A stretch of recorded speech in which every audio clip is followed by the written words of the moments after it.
La guerra de los miércoles, capítulo 9, mayo.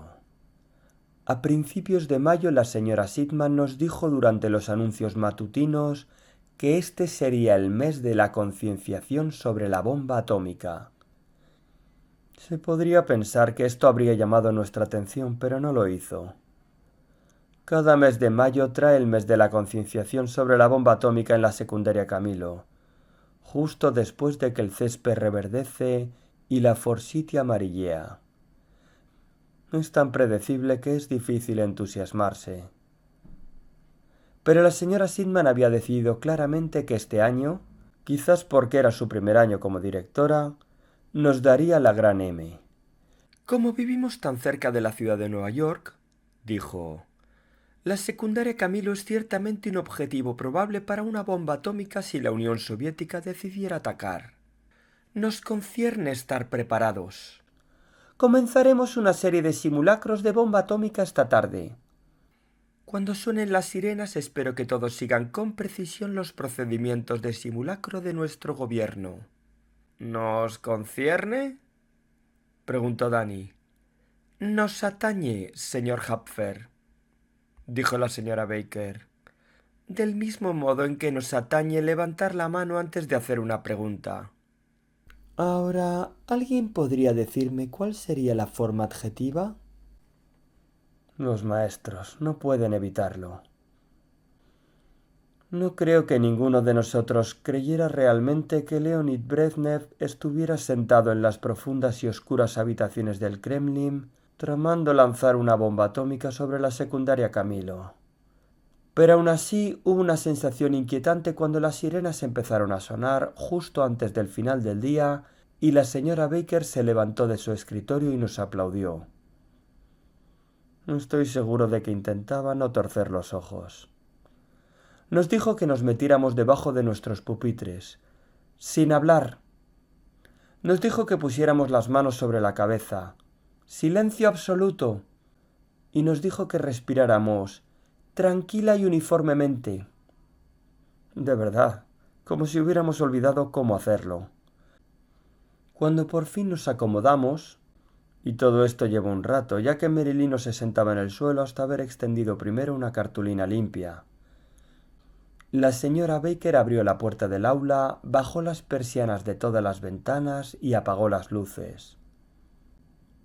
Luego patrulló los pasillos. Apuesto a que entonces torció los ojos. Cuando uno se encuentra encogido bajo el escritorio con las manos sobre la cabeza, respirando tranquila y uniformemente, no hace falta mucho tiempo para sentir tres cosas. 1. Que tu columna vertebral no está hecha para doblarse así.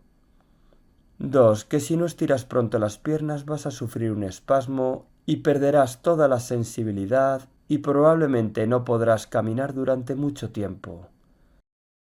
3. Que vas a vomitar en cualquier momento, porque ahora puedes ver los chicles bazooka masticados que Danny Hapfer ha estado metiendo bajo su escritorio todo el año y parecen pequeños nidos de avispas colgando. Pero seguimos con precisión los procedimientos de simulacro de nuestro gobierno y permanecimos bajo nuestros escritorios durante 18 minutos hasta que el viento alejó las primeras oleadas de partículas radiactivas en el aire y la ráfaga de aire ardiente pasó por encima de nosotros y la nube en forma de hongo ya no se estaba expandiendo y todo ser viviente había sido incinerado excepto nosotros, porque estábamos arrinconados bajo nuestros pupitres engominados de chicle, con las manos sobre la cabeza, respirando tranquila y uniformemente. Nos levantamos cuando la señora Sidman se asomó a nuestra clase y nos dijo que lo habíamos hecho bastante bien y que empezábamos a estar preparados. Supongo que eso fue un alivio, y apuesto a que hizo temblar a Leonid Brezhnev, sobre todo si realmente se la tenía jurada a la secundaria Camilo. En realidad parecía que había mucha gente que necesitaba alivio en esos días, especialmente los corredores de octavo del equipo principal, que se habían tomado la carrera del Parque Salisbury de forma demasiado personal. O sea, todo nuestro equipo llegó antes que cualquiera de los otros equipos de Long Island, El señor Quattrini nos había dado 2 entrenamientos libres para celebrarlo. Conseguimos nuestra foto de equipo en el Hometown Chronicle sosteniendo el trofeo. ¿Qué más quieren? Aparentemente mucho más. Déjame decirte que no quieres abrir tu casillero del gimnasio y descubrir que alguien ha echado crema de afeitar dentro de él. Y no quieres encontrarte con que los cordones de tus zapatillas han desaparecido, o se han hecho nudos que se tarda un día y medio en deshacer, o que tus pantalones cortos cuelgan de las vigas del techo del gimnasio o están empapados, y no de agua del lavabo precisamente. Creo que algo debe sucederte cuando llegas a octavo. Es como si el gen del hermano de Doc Swayetek se encendiera y te convirtieras en un imbécil de repente. Ese puede haber sido el problema de Hamlet, príncipe de Dinamarca, que, además de tener un nombre que le hace sonar como un especial de desayuno en el restaurante Sunnyside Morning, algo entre una loncha de jamón y una tortilla de 3 huevos, no tuvo la inteligencia para darse cuenta de que cuando alguien se toma la molestia de volver del más allá para decirte que has sido asesinado, probablemente sea conveniente sentirse concernido. ¿Qué es la forma adjetiva de concernir? En cualquier caso, por estos días me quedaba muy por detrás del grupo de los de octavo en los entrenamientos. Ya no escupían, pero supuse que si intentaba adelantarlos probablemente dejarían mi cuerpo ensangrentado a un lado del camino. Pero los corredores de octavo no eran nada comparados con mi padre, que realmente necesitaba un poco de alivio por lo que el Hometown Chronicle informó el 3 de mayo. Este es el titular.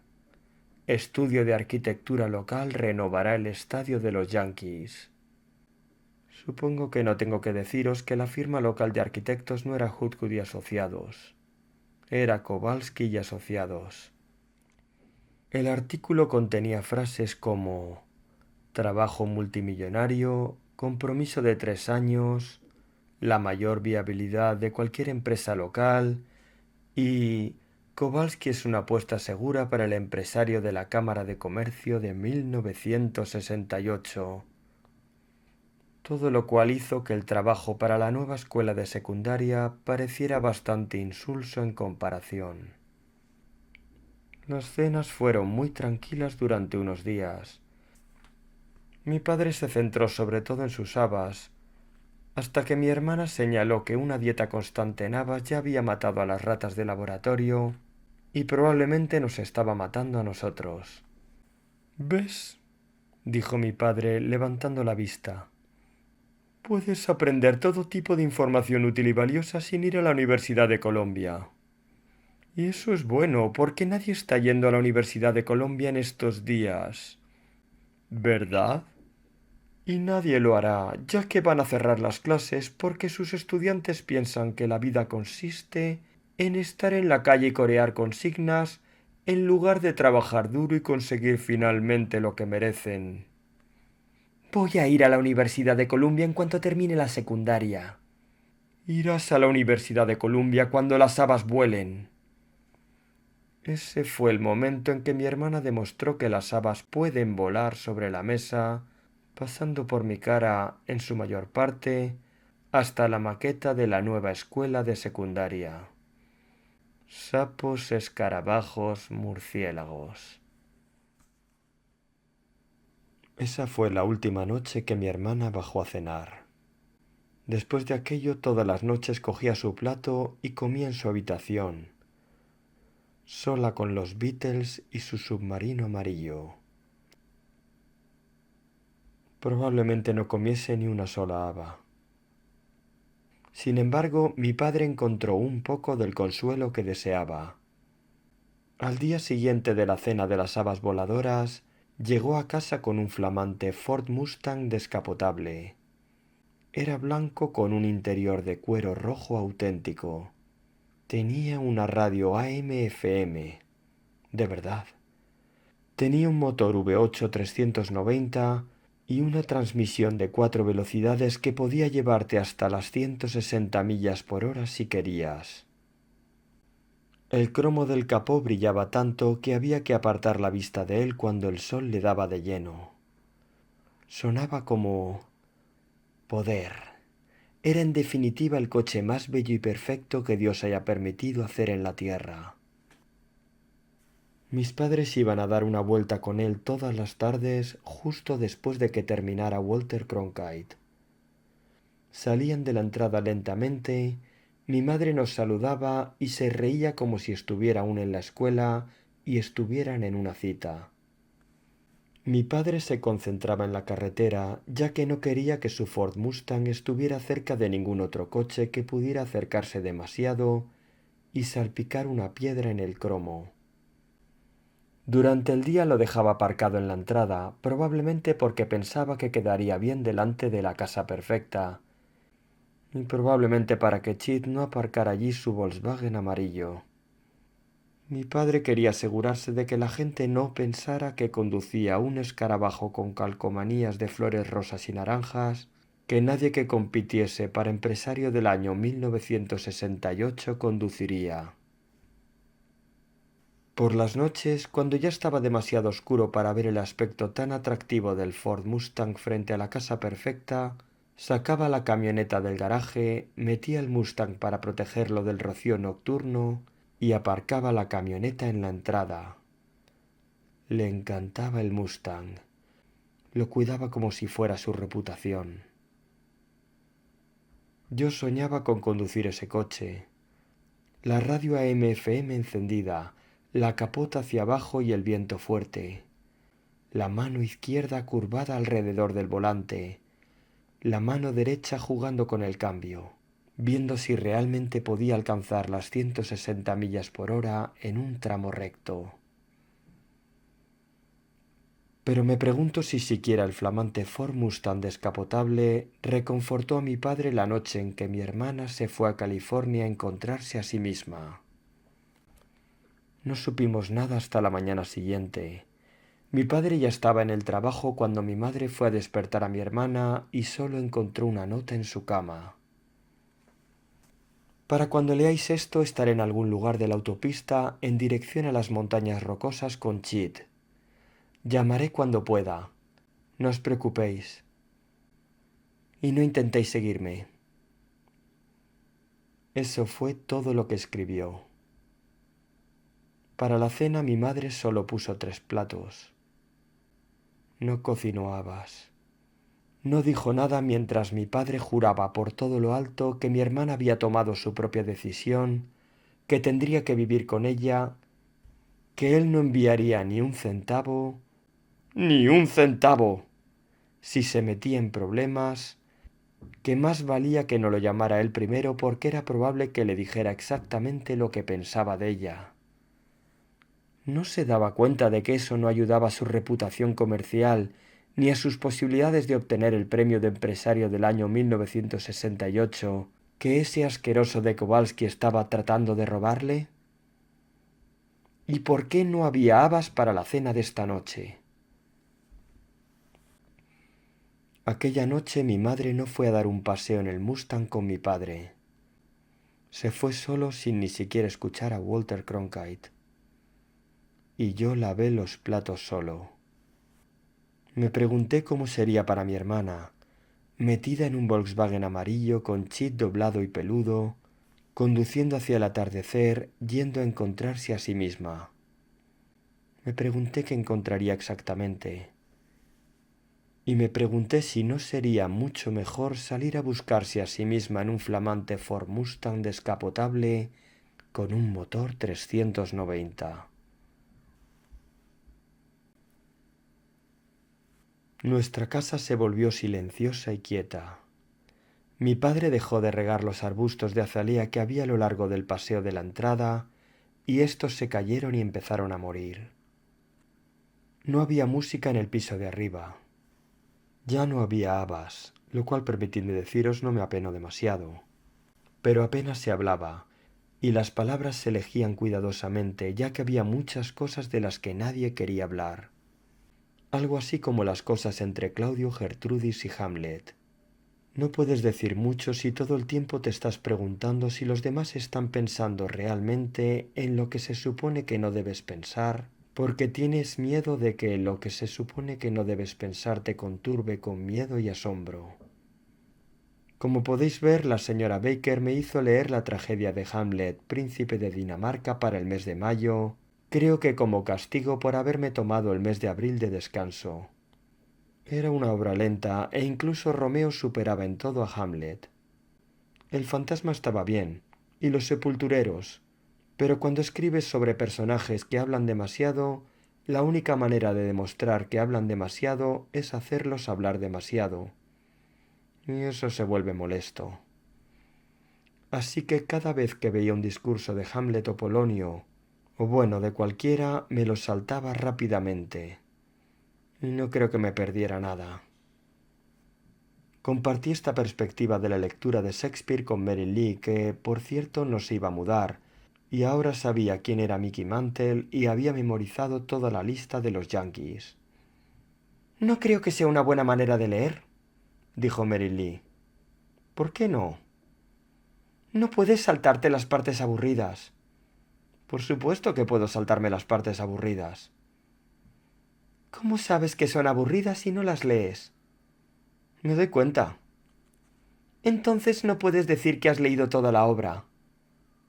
«Creo que aún puedo vivir una vida feliz, Mary Lee, aunque no lea las partes aburridas de la tragedia de Hamlet, príncipe de Dinamarca». «¿Quién sabe?», dijo ella. «Tal vez no puedas». Intenté mi perspectiva de la lectura de Shakespeare con la señora Baker. «Ya veo», dijo la señora Baker.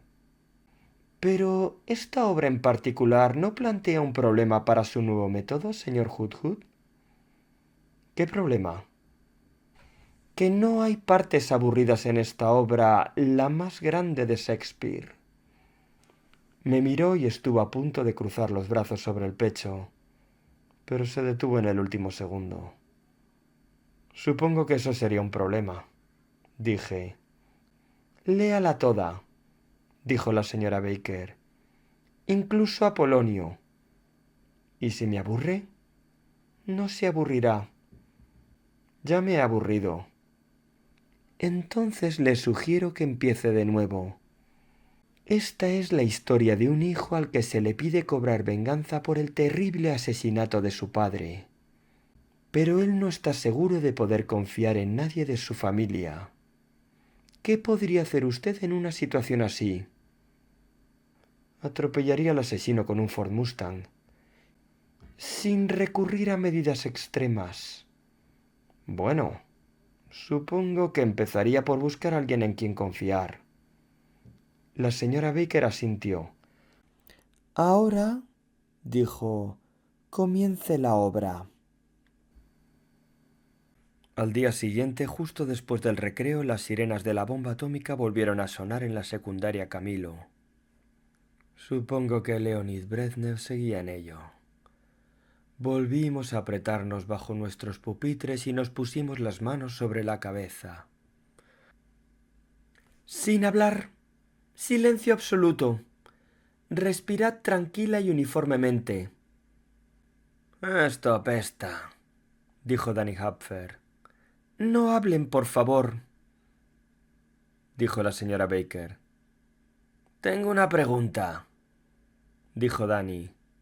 «Después del simulacro», dijo la señora Baker.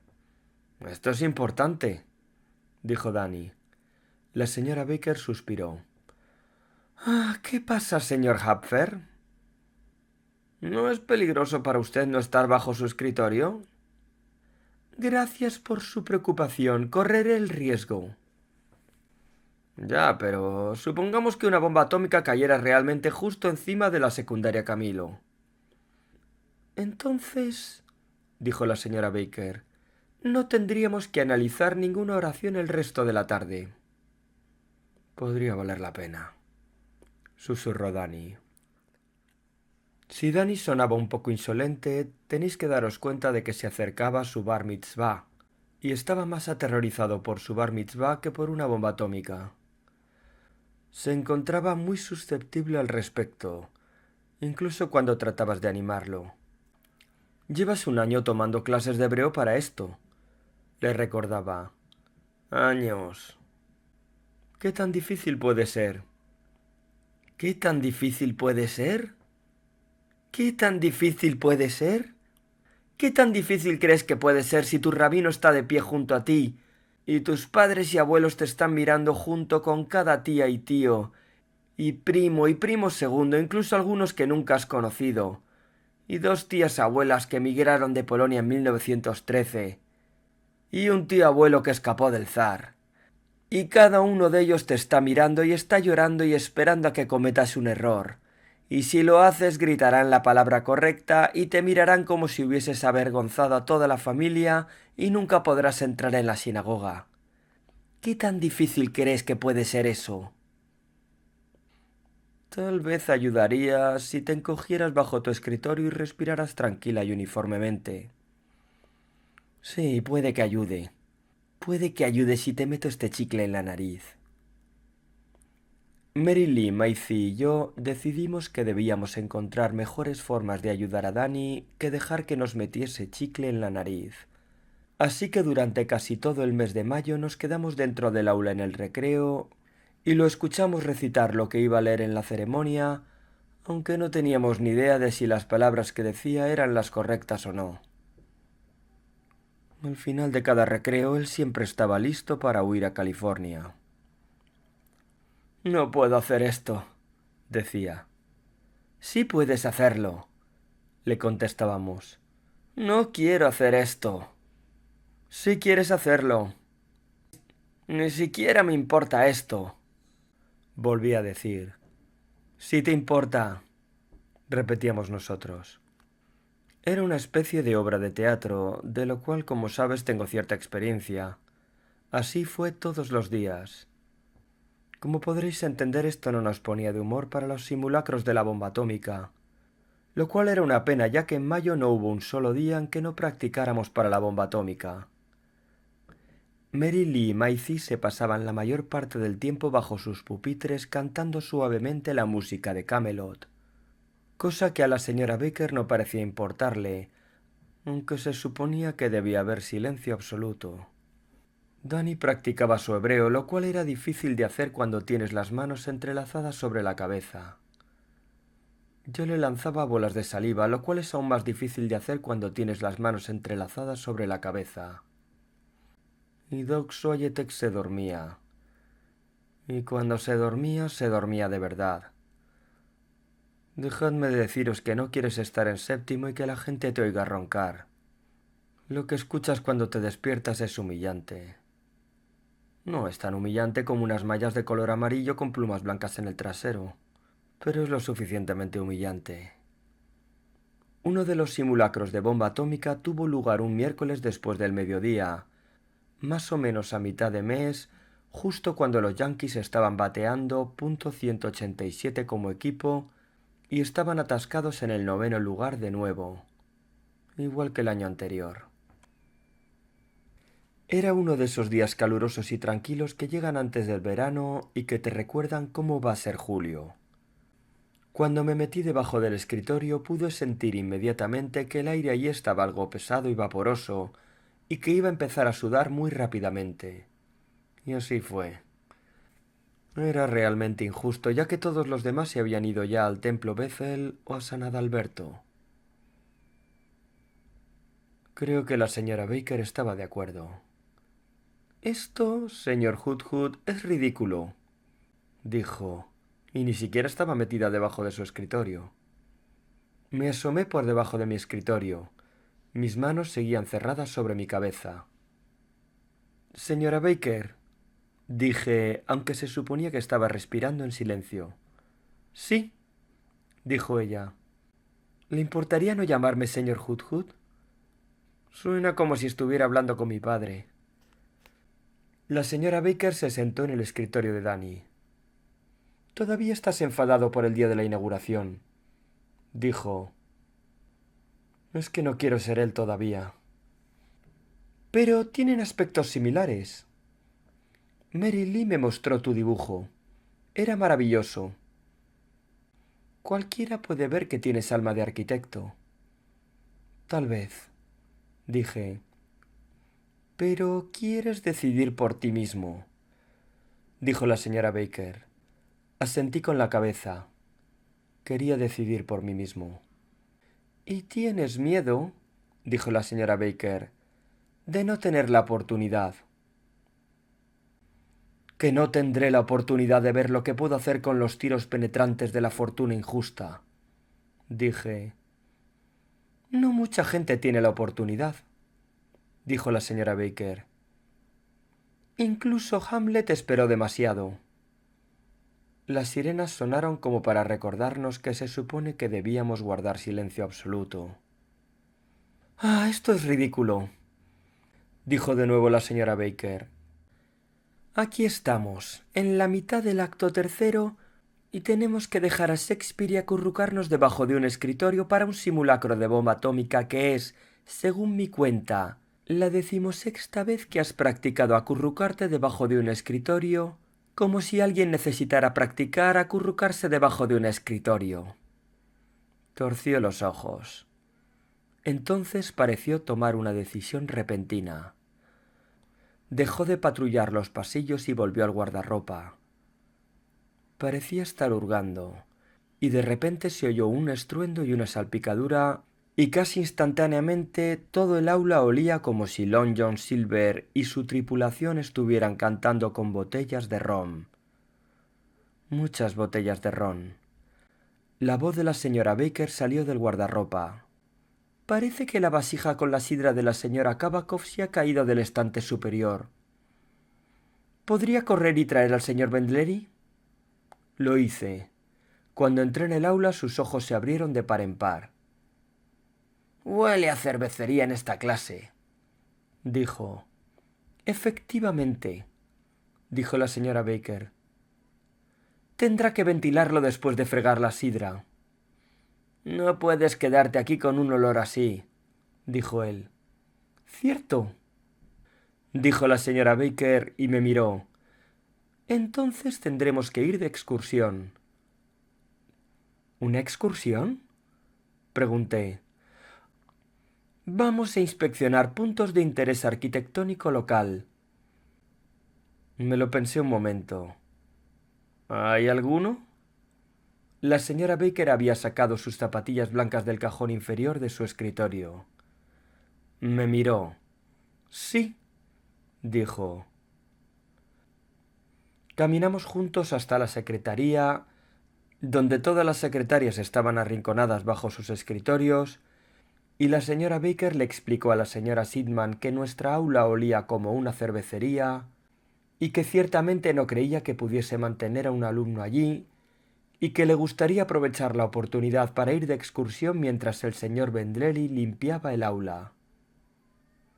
La señora Sidman tuvo una ceja levantada todo el tiempo que estuvo escuchando, pero la señora Baker tenía los brazos cruzados, y ya sabéis lo convincente que puede ser eso.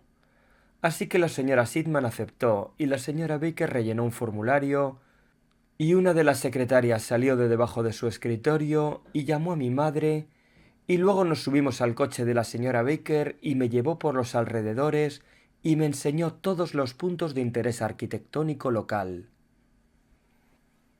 Cruzamos la autopista de Long Island hacia el lado norte de la ciudad y serpenteamos por carreteras secundarias hasta que nos detuvimos junto a la casa de reuniones de los cuáqueros. Esto se construyó en 1676. Piensa en eso, Howling. Cuando se construyó todavía vivía gente aquí que era contemporánea de Shakespeare. Hace 150 años esto era una estación del ferrocarril subterráneo. Los esclavos fugados se escondían aquí. Deambulamos por más calles secundarias. Esta es la primera cárcel de Long Island, dijo la señora Baker. Tiene 2 celdas, una para hombres y una para mujeres. El primer hombre que ocupó la celda había robado un caballo. La primera mujer se había negado a pagar el impuesto eclesiástico porque no era miembro de la Iglesia. Quería definir la libertad por sí misma. Piensa en eso. Puedes ver los barrotes de los ventanales desde donde se habría asomado. Condujimos al lado este de la ciudad y rodeamos el Parque Hicks. Esto ha cambiado mucho a lo largo de los años, pero antes era la comuna Hicks, donde los primeros colonos de la ciudad apacentaban sus vacas y sus ovejas. ¿Esos robles más grandes? No, los robles Howling, los que están allí. Probablemente eran árboles jóvenes entonces. Y el edificio que da al parque, ese edificio de tablas, es la Escuela Episcopal de San Pablo, donde se alojaron los soldados británicos durante la Revolución Americana. La vajilla de plata que posee fue hecha por Paul Revere, y uno de los miembros originales de la familia Hicks la escondió en un sótano para que no la robaran durante la guerra. En el lado sur de la ciudad pasamos por el templo Emmanuel. Es el cuarto templo en ese mismo lugar, dijo la señora Baker. El primer edificio fue quemado por un rayo, el segundo por soldados británicos que descubrieron que la congregación apoyaba a la revolución, y el tercero por pirómanos. En todos esos incendios, el arca que contiene la Torá nunca sufrió daños. Aún hoy sigue allí. Y al oeste, en las afueras de la ciudad, pasamos por delante de lo que parecía un cobertizo de jardín. La primera escuela abolicionista, dijo la señora Baker, donde los niños negros podían venir a aprender a leer y escribir y así escapar de la ignorancia que la esclavitud quería imponer. Ahí, Howlin, está el verdadero principio del fin de la esclavitud. No sabía que un edificio pudiera contener tanto en su interior.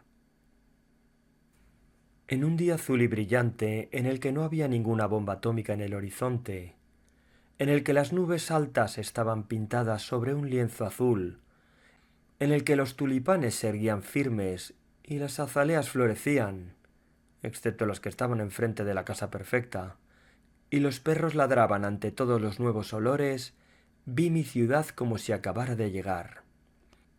Era como si me estuviera despertando. Ves casas y edificios todos los días y pasas por delante de ellos de camino a otra cosa y apenas los ves. Apenas te das cuenta de que están ahí, sobre todo porque hay otra cosa delante de tu cara. Pero cuando la propia ciudad se convierte en lo que está sucediendo justo delante de tu cara, todo cambia y no solo estás mirando una casa, sino lo que ha sucedido en esa casa antes de que tú nacieras. Esa tarde, conduciendo con la señora Baker, la Revolución Americana estaba aquí. Los esclavos fugados estaban aquí. Los abolicionistas estaban aquí. Y yo estaba aquí. Eso me hizo sentirme un poco responsable. Antes de volver a la secundaria Camilo, pasamos por San Adalberto. Construido hace casi un siglo con los centavos de los inmigrantes italianos, dijo la señora Baker. Entremos, le pedí. La señora Baker hizo una pausa. ¿Lo aprobarían tus padres?, preguntó. Es un punto de interés arquitectónico local, dije. Así que entramos. Era la primera iglesia católica en la que había estado. Sobre todo porque se supone que las iglesias católicas están llenas de ídolos y de incienso humeante que te marearía tanto que te rendirías y empezarías a rezar de rodillas, algo que los presbiterianos saben que no deben hacer. Pero no fue así en absoluto. Entramos, la señora Baker echó algo de dinero en la caja de la ofrenda y caminamos por el pasillo principal. La luz de la tarde se colaba por las altas ventanas, de modo que cerca del techo el aire estaba salpicado de brillantes motas doradas. Abajo, donde estábamos, era sombrío y cálido. Pasé la mano por la madera oscura de los bancos, desgastada y lisa. No había alfombra, así que podíamos oír nuestros propios pasos mientras caminábamos hacia el altar, donde colgaba un crucifijo, un Cristo blanco pálido con heridas de color rojo brillante. Durante 100 años la gente se ha reunido en esta oscuridad, pensé, respirando tranquila y uniformemente. Desde hace 100 años. Eso me hizo pensar. Señora Baker, dije. ¿Sí, Howlin? Tengo una pregunta. Sí, No tiene nada que ver con los puntos de interés arquitectónico local. Está bien. Después del partido en el estadio de los Yankees, cuando Mel Stottlemyre la llevó a conocer al jefe, ¿le pidió que Kowalski y asociados hiciera las reformas para que Merrill Lee pudiera quedarse? Hubo una pausa. Si hablé o no de las renovaciones del estadio de los Yankees, no es algo que debas saber, Howling. Entonces tengo una segunda pregunta. ¿Tiene algo que ver con los puntos de interés arquitectónico local? Sí.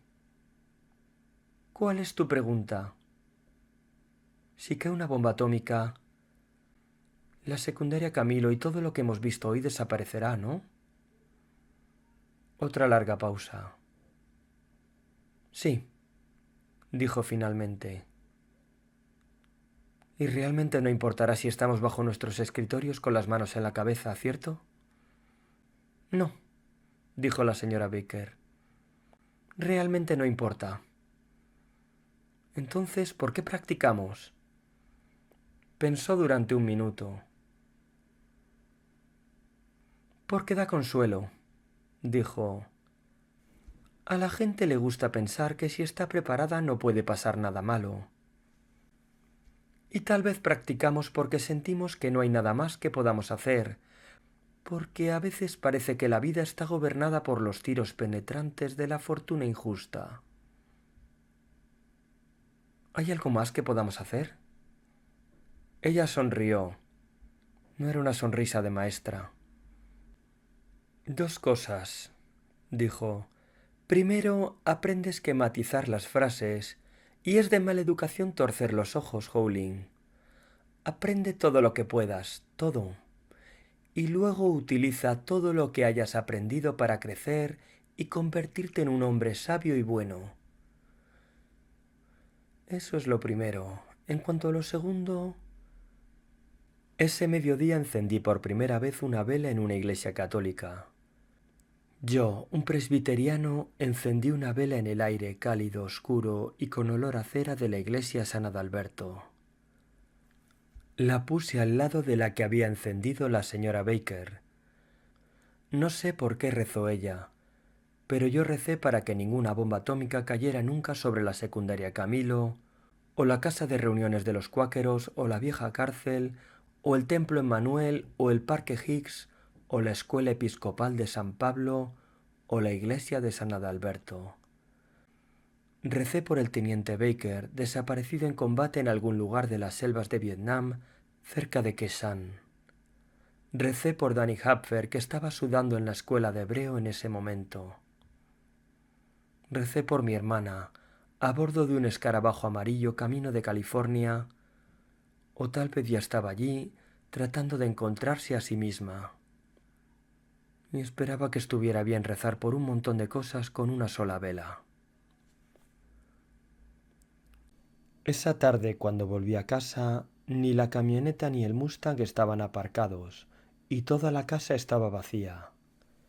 Incluso el buzón estaba vacío, excepto por una octavilla para mi hermana de la campaña de Robert Kennedy, anunciando que éste haría una parada en Long Island antes de las primarias de Nueva York. Mi hermana habría enloquecido.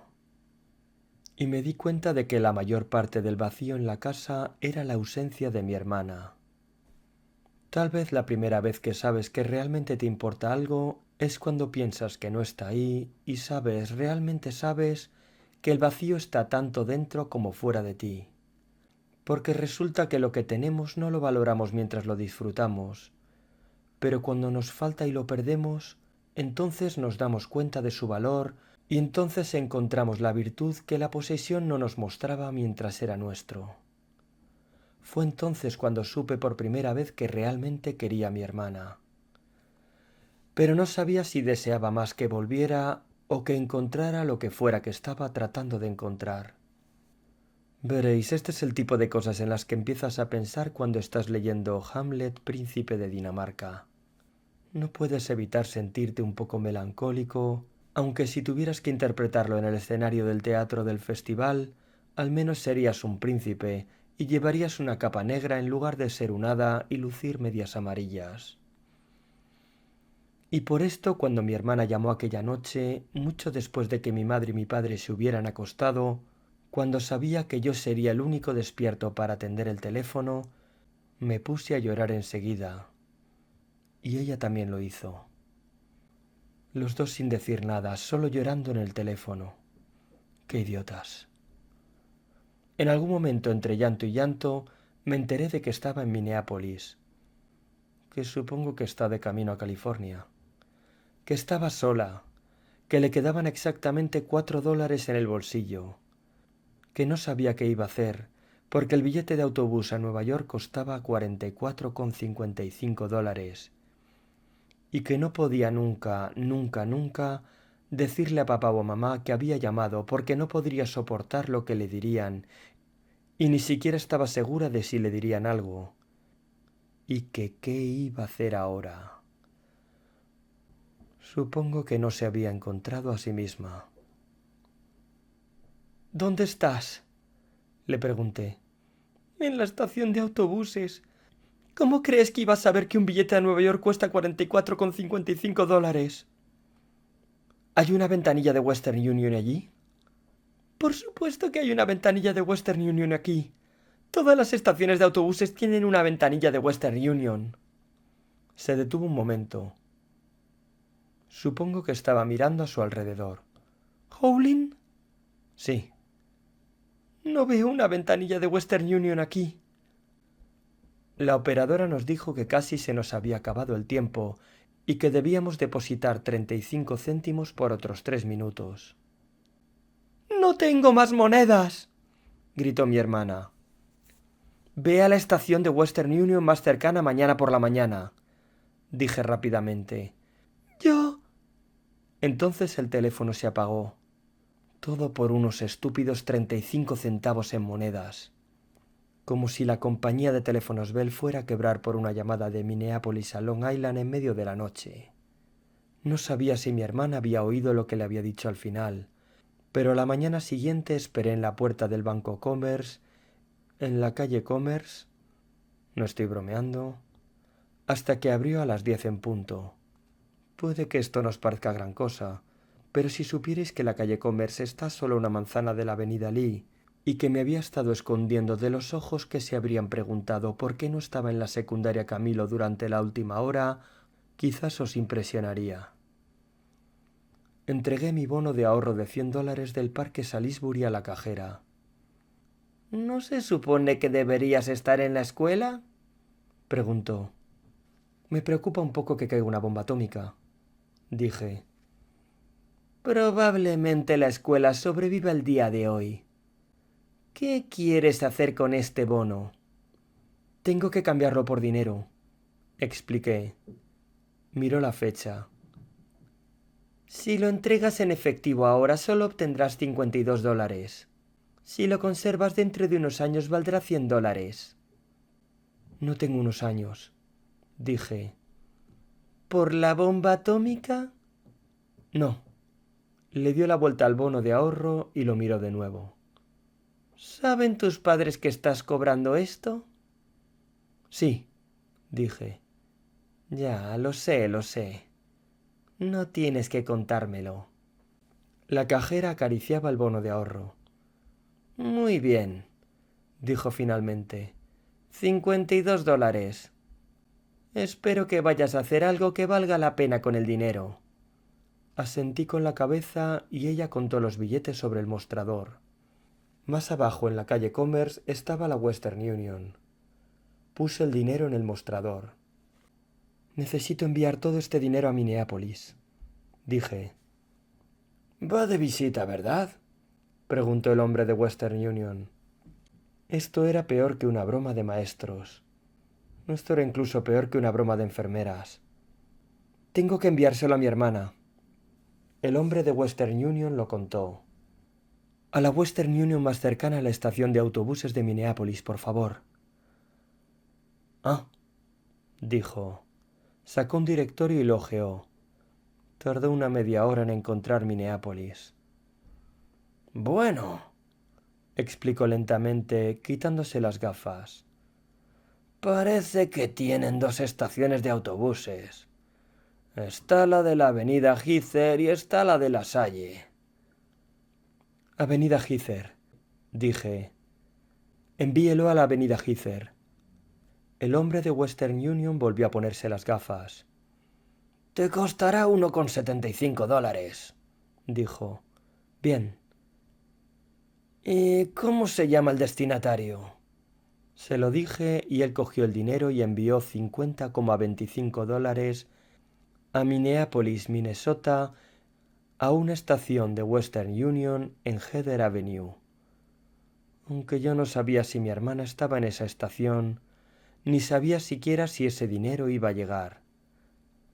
Pensé en ella sentada sola en un lugar donde todo el mundo iba a alguna parte, o vagando por las calles de Minneapolis buscando la manera de volver a casa, un lugar que estaba más vacío sin ella. Algo así como Hamlet, que más que nada necesitaba encontrar un hogar, porque seguro que no se encontraba a sí mismo. Me pasé la tarde escondiéndome por el pueblo, cosa que no fue fácil, ya que no es un pueblo tan grande, y haría falta mucho menos que una bomba atómica para hacerlo desaparecer. Cualquiera que me viera podría decírselo al empresario del año 1967 o a la señora Baker. Y si alguno de ellos se enteraba... Bueno, ponedme bajo esa bomba. Esa noche esperé una llamada de mi hermana que no llegó hasta el viernes por la noche, desde Chicago, en el camino. El sábado por la mañana les dije a mis padres durante el desayuno que mi hermana estaría en la estación de autobuses de Nueva York a las 10:50. Me miraron como si acabara de cantar en hebreo. ¿Estará en la estación de autobuses a las 10:50? Preguntó mi madre. Se llevó la mano a la boca y sus ojos se llenaron de lágrimas repentinamente. Sí, dije. ¿Cómo va a volver a casa desde allí? Preguntó mi padre. Supongo que esperaba que fueras a recogerla. Por supuesto, dijo mi padre. Por supuesto que dejaré todo y la recogeré. Por supuesto que no tengo nada más que hacer. Se levantó. Si salió en un escarabajo amarillo, puede volver a casa en un escarabajo amarillo. Está sola, dije. No me vas a ver conduciendo hasta la ciudad un sábado. Puede tomar el tren. Puede que no tenga dinero. Bueno, ¿de quién es el problema? No importa de quién es el problema. Ella no puede volver a casa a menos que vayas a buscarla. Me miró. ¿Con quién crees que estás hablando? Ella necesita ayuda. Entonces ve a buscarla, Howling. Las llaves del coche están en mi vestidor. De acuerdo, dije. De acuerdo, repitió él y salió a poner en marcha el cortacésped. Subí las escaleras y cogí las llaves del coche. Las llaves del Ford Mustang, no las de la camioneta. Howling, dijo mi madre cuando volví a bajar. Creo que tu padre estaba siendo sarcástico. Fui al armario de la entrada y saqué mi chaqueta. Howling, ¿qué estás haciendo? Levanté las llaves del coche. Voy a Nueva York a recoger a mi hermana en la estación de autobuses a las 10:50. No sabes conducir. He visto películas. Me dirigí a la puerta principal. Howling, dijo mi madre. Me di la vuelta. No puedes conducir tú solo. Entonces ven conmigo. Miró hacia el patio trasero. Tampoco podemos hacer eso, dijo, y su voz sonaba tan triste y perdida como la soledad. Salí al garaje y me senté en el Mustang.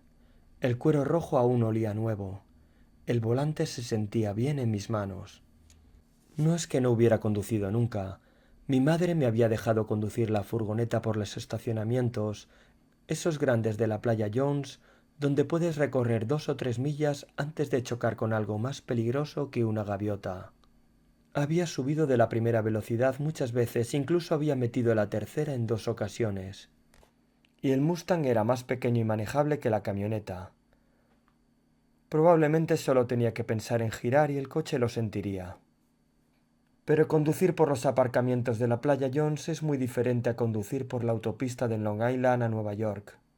Y aunque pudiera entrar en la autopista no sabría qué salida tomar. Sapos, escarabajos, murciélagos. Volví a entrar. Tiré las llaves en la encimera de la cocina. Mi madre estaba apagando un cigarrillo y comenzaba a preparar un pastel para el almuerzo. Afuera el cortacésped se afanaba en los bordes. Salí al salón y me senté en el sofá. Y Mary Lee llamó porque su padre iba a ir al estadio de los Yankees. ¿Que si me gustaría ir? ¿Puedo llegar a la estación de autobuses desde el estadio de los Yankees? Mary Lee le preguntó a su padre. Está muy lejos, pero dice que si puedes salir ahora mismo tendremos el tiempo justo para dejarte. Se quedó callado un momento. Creo que siente que te debe algo. Fui a la cocina. Necesito dinero para 2 billetes de tren. Dije. ¿Billetes de tren? Preguntó mi madre. Y dinero para 2 almuerzos. Me miró fijamente. Grandes almuerzos, dije. Salió a buscar su cartera. Estuve allí cuando el autobús de Chicago llegó a las 10:50. La estación de autobuses era todo ruido y prisas. La combustión acumulada de los autobuses había espesado el aire. El silbido y el chirrido de los frenos y los anuncios distorsionados por el sistema de megafonía y los vendedores de periódicos y el bullicio de más cuerpos de los que caben en un solo edificio daban lugar a un estruendo general. En cuanto al suelo no podía haber encontrado una mayor confusión si el techo se hubiera levantado y el cielo hubiera echado a llover talones de billetes y periódicos y envoltorios de chocolate. Pero en cuanto el autobús de las 10:50 de Chicago estacionó, todo se detuvo. La prisa, el rugido, el chirrido, el silbido, todo se detuvo. De verdad. Como si Leonid Brezhnev hubiera enviado una bomba atómica y lo hubiera borrado todo. Los ruidos no regresaron hasta que mi hermana se bajó del autobús y salió corriendo de la combustión de gasoil hacia mí, y nos abrazamos y no estábamos vacíos en absoluto. «Howlin», dijo, «tenía tanto miedo de no encontrarte». «Estaba aquí mismo, Heather», dije, «siempre estaré justo aquí». Para almorzar comimos sándwiches de queso a la parrilla y Coca-Cola y donuts de chocolate en un mostrador de la estación de autobuses. Afuera compramos lazos salados en un puesto y luego caminamos hasta Central Park de la mano. Nos tumbamos en Meadowship y mi hermana me contó cómo había sido conducir hacia el oeste con el sol en la cara. Nos levantamos y caminamos alrededor del estanque y nos detuvimos en un tumulto de rocas que caían del bosque. A nuestro alrededor había todas las tonalidades de verde que se puedan imaginar, interrumpidas aquí y allá por un árbol en flor que se sonrojaba con un rosa claro. Todos los colores se confundían y se reflejaban en las diminutas ondas del agua. Luego atravesamos los senderos de la Rambla como si estuviéramos en las montañas de California y después cruzamos la terraza Bethesda donde nos sentamos en las paredes de piedra y recorrimos las tallas con los dedos hasta que alguien gritó que nos bajáramos. Luego volvimos a caminar por debajo de los altos olmos hasta que pasamos por delante de una estatua de, y no es broma, William Shakespeare, que nos miró con severidad, probablemente porque llevaba mallas y le daba vergüenza estar así delante de todo el mundo. Caminamos lentamente, hablamos un poco. Le conté lo de nuestros simulacros de bomba atómica y sobre nuestra ciudad, y de la tragedia de Hamlet, príncipe de Dinamarca. Me habló de Minneapolis y de cómo se bajó del escarabajo amarillo y no quiso volver a subirse, y de que Chit se marchó, y de ir a Western Union y conseguir el dinero para el billete, y quedarse dormida por primera vez en 2 días en el autobús a Chicago. Pero en general no hablamos mucho. Era primavera en Central Park y estar allí con mi hermana era suficiente. Tomamos el tren fuera de la ciudad y caminamos desde la estación. Cuando llegamos a casa no importó que mi madre nos hubiera hecho sándwiches de queso quemados para cenar. Simplemente era tan bueno que la casa ya no estuviera vacía. Mi padre solo dijo una cosa durante la cena. ¿Te has encontrado a ti misma? ¿Qué? Preguntó mi hermana. ¿Te encontraste a ti misma? Me encontró a mí, aclaré. Al final de la tragedia de Hamlet, príncipe de Dinamarca, Laertes es apuñalado, la reina es envenenada y el rey es envenenado y apuñalado, que es prácticamente lo mismo que le ocurre a Hamlet. Cuando todo termina hay cadáveres por todo el escenario, y aunque Horacio espera que vengan vuelos de ángeles a cantarle a Hamlet para que descanse, no es difícil creer que haya descanso para él. Tal vez él lo sabía. Tal vez por eso se vestía de negro todo el tiempo. Tal vez por eso nunca fue feliz. Tal vez buscó en los lugares equivocados tratando de encontrarse a sí mismo. O tal vez nunca tuvo a alguien que le dijera que no necesitaba encontrarse a sí mismo, que solo tenía que dejarse encontrar. Eso es lo que creo que Shakespeare estaba tratando de decir sobre lo que significa ser humano en la tragedia de Hamlet, príncipe de Dinamarca. Y hablando de ser encontrado, eso es lo que le pasó al teniente Baker también. De verdad. Después de casi 3 meses en las selvas de Vietnam lo encontraron.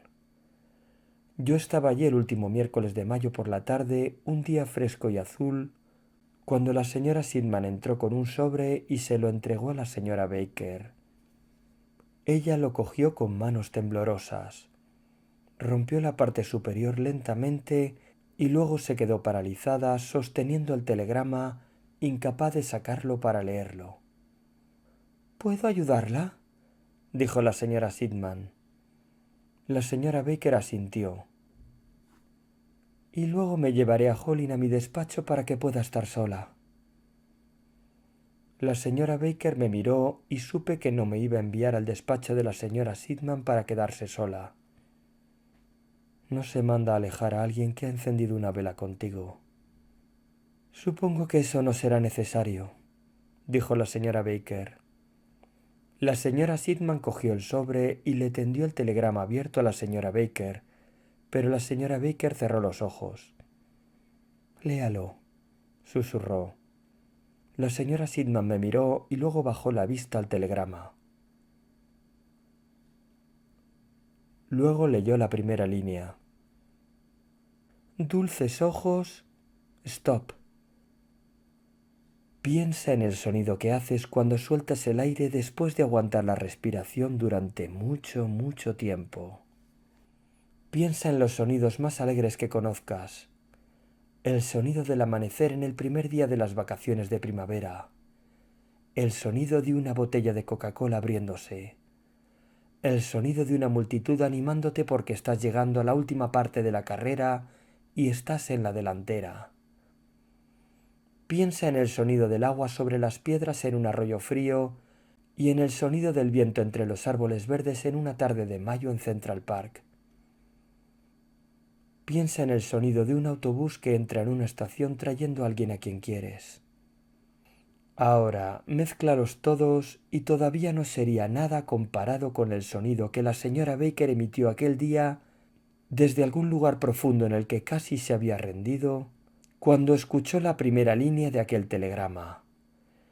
Entonces empezó a tener hipo, a llorar y a reír, y la señora Sidman dejó el telegrama, sostuvo a la señora Baker en brazos, asintió hacia mí y la sacó del aula para que bebiera agua.